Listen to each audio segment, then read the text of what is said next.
Hello, Virgo, Sun, Moon, Rising, and Venus signs. Kamusta po kayong lahat? Sana po ay nasa mabuti kayo. And kung bago po kayo dito, welcome din po kayo. Please subscribe, like, share my videos po, and leave me a comment kung nakaresonate po kayo. Thank you. So, first card ninyo po, wet, no? Relationships and vulnerability. So, this is beautiful, Virgo. Kasi, kumbaga, parang ano ito love is in the air. No, lalo-lalo na for those of you Virgos na wala pang relationship, maybe you're still single. So this is the time na merong parating, no?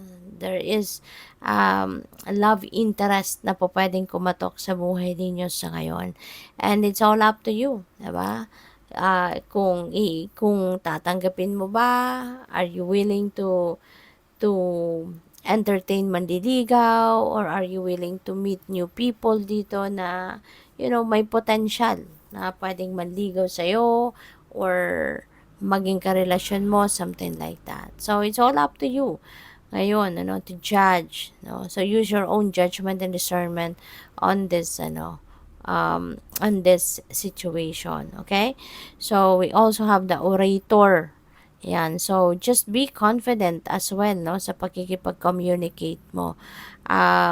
Regardless kung ano mang klaseng sino man ang taong kakausapin ninyo or anumang klaseng sitwasyon ang kinabibilangan ninyo, be confident, 'di ba, on yourself, no, kung paano mo ilalatag, 'di ba, kung ano man yung inyong kung ano yung inyong truth, no, kung ano ang inyong nararamdaman, ano man ang inyong uh, totoong saloobin or laman ng isip ninyo. So, when you are communicating, make sure that you are communicating confidently, you are communicating your thoughts, your feelings, and emotions na sa pamamaraan na maiintindihan ka. At ang importante, yung totoo.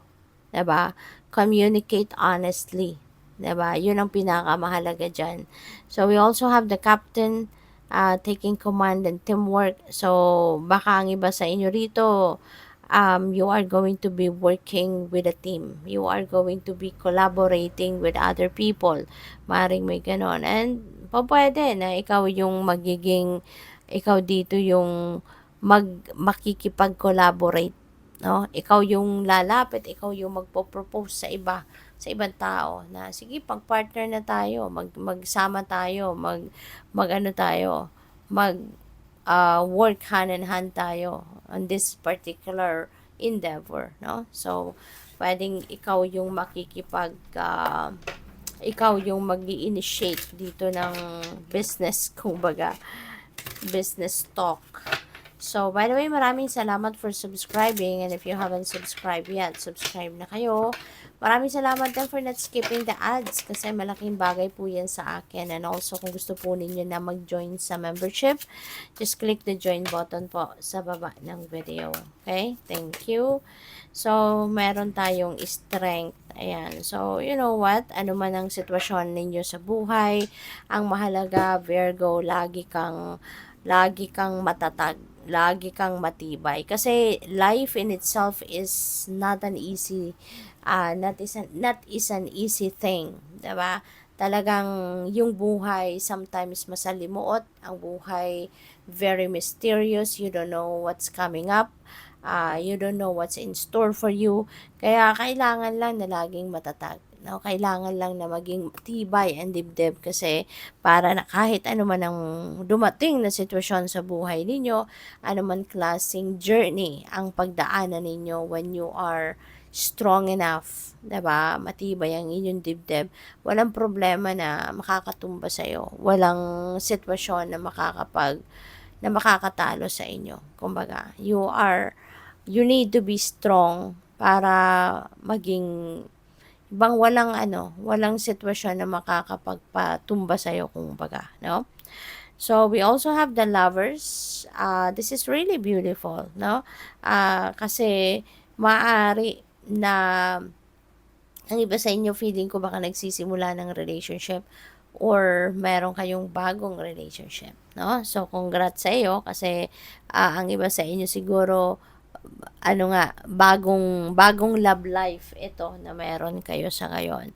And maaari no na yung communication energy na to is related lalo na directed sa inyong relationship. Kasi kung kunyari bago kayo sa relasyon or alam mo yun, baby pa ang inyong relationship. So, syempre, kahit papaano nangangapa pa kayo, yung parang kinikilala mo pa yung person mo, nag-o-observe ka pa sa person mo, yung ganon, 'di ba? Parang you learn as you go, 'di ba? About kung ano ang pagkatao ng jowa mo, 'di ba? So kaya kailangan ano na mas maging maganda na sa una pa lang talagang i-practice mo na yung open communication, gawin mo na yung maging honest ka talaga, ipakita mo at an early stage yung honesty so that that person also will be honest towards you, 'di ba? Yung pakikipag-usap mo, no? Yung emosyon mo, yung nararamdaman mo, yung iniisip mo, 'di ba? Mas maganda, no? Na alam or pinapaalam mo din, i-discuss mo 'yan with your person para na ganun din siya sa iyo, 'di ba? So, sa kung nakikita ninyo yung image sa car, 'di ba? Masaya ang couple. Merong babae sa likod, no? Parang she looks like kontrabida. Yung dating niya, 'di ba? So, this could be someone na maaring galit, no? Or merong untoward feelings sa lalaki kasi hindi siya nakatingin sa babae, kundi nakatingin siya sa lalaki. So, this person could be, baka meron siyang hidden na galit sa taong ito or meron siyang hidden na pinaplano, 'di ba? Dito sa lalaki.